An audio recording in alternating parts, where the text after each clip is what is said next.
आजपासून लाडक्या बहिणींच्या खात्यामध्ये पैसे जमा होणार आहेत। महिला व बालविकास मंत्री आदिती तटकरे यांनी ही माहिती दिलेली आहे। आम्ही 2 दिवसापूर्वीच साधारणपणे जाहीर केलं की लाडकी बहीण योजनेचा जुलै महिन्याचा हप्ता हा वितरित होण्याची सुरुवात होईल। कालपासून ती सुरुवात झालेली आहे। त्याच्यामुळे पुढच्या 2-3 दिवसाच्या कालावधीमध्ये पात्र लाभार्थ्यांच्या खात्यामध्ये हे लाभ आपल्याला दिलेले अधिकाधिक सक्षमपणाने ही योजना पुढच्या कालावधीमध्ये राबवण्यात येईल।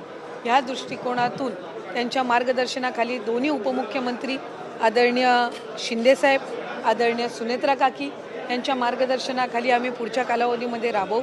याआधीसुद्धा अनेकदा या संदर्भातला उल्लेख झालेला आहे की 2100च्या बाबतचा जो योग्य वेळी निर्णय आहे तो हे महायुतीचं सरकार घेईल।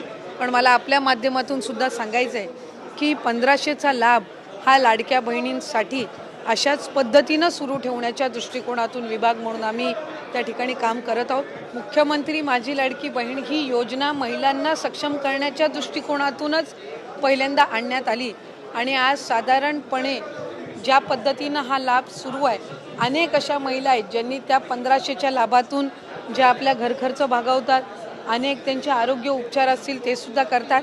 पण लघु उद्योजकाकडे सुद्धा किंवा छोट्या मोठ्या व्यवसायांकडे सुद्धा ह्या 1500च्या लाभाच्या दर महिन्याच्या माध्यमातून महिलांनी पाऊल उचललेली आहेत आणि आमच्यासाठी अशा अनेक सकारात्मक ज्या केस स्टोरीज आहेत या निश्चितपणाने लक्षात घेऊन पुढच्या कालावधीमध्ये फायनान्शियल लिटरसी ज्याचा उल्लेख किंवा आर्थिक सक्षमता महिलांमध्ये आणणं ह्या दृष्टिकोनातून आम्ही काम करणार आहोत। जेणेकरून लखपती दिदी असतील यांचं उद्दिष्ट गेल्या वेळेला 37 लाखाचं होतं। 37 लाख माता भगिनी या लखपती दिदीच्या त्या ह्याच्यामध्ये लाभ घेत आहेत, म्हणजे वार्षिक त्यांचं उत्पन्न 1 लाखाच्या पुढे जात आहे।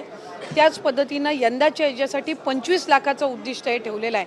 त्याच्यामुळे एका बाजूला लखपती दिदी आणि एका बाजूला लाडकी बहीण योजना अशा पद्धतीनं सुरू असताना हे महिलांच्या सक्षमीकरणासाठी उचललेलं हे अतिशय महत्त्वपूर्ण पाऊल महायुतीच्या सरकारच्या माध्यमातून आहे।